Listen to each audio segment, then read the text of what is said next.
I wish to clear my name when it comes to totally false, malicious, smear-spreading campaigns which is now trading on social media. Conquer the world after A-levels. Join IIT. Register now. Allegation that I had falsely referred to myself as a specialist doctor.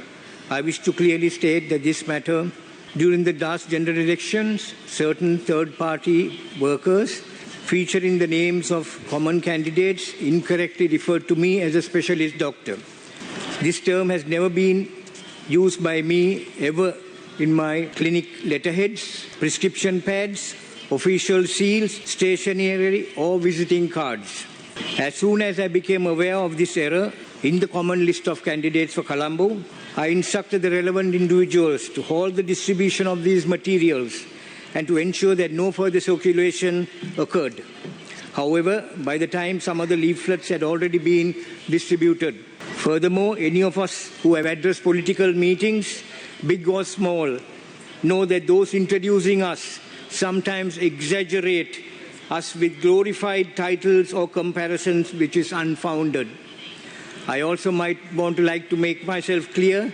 I possess a postgraduate diploma in ENT surgery. This was in the era that the Health Ministry, along with the Postgraduate Institute of Medicine, started courses after having a competitive exams among doctors to select doctors for a course of study and award them diplomas in their relevant fields to man the base hospitals mainly that lacked these specialties.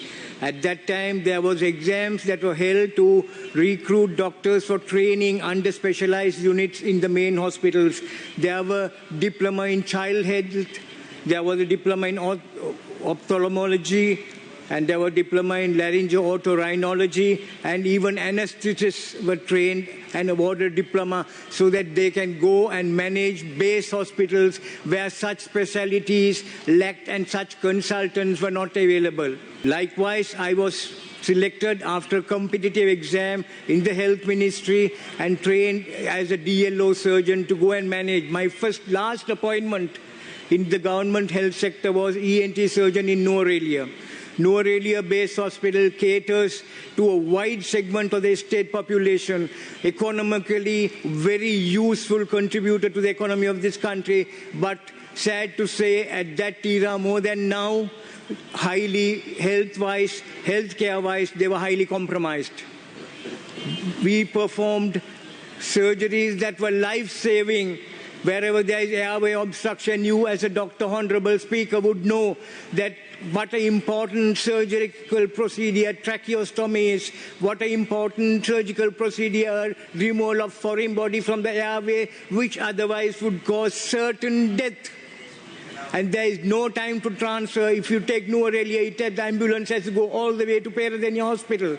There was no time for such transfer. There would have been certain death, and I am glad that the Health Ministry, along with the Postgraduate Institute of Medicine, made the wise decision at that time and trained such specialities so that we could be sent and make a contribution at the base hospitals. So that was my last posting.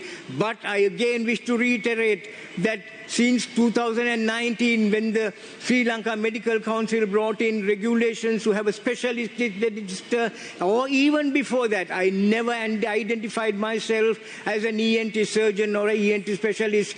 However, in New Aurelia, you could imagine when you walk into the ENT clinic, when I walk in, they address me as ENT surgeon. When the eye surgeon goes in, they address me as eye surgeon. He is a DO, diploma in ophthalmology. Even a pediatrician was a DCH. If a DCH, diploma in child health, but they are called as pediatricians there.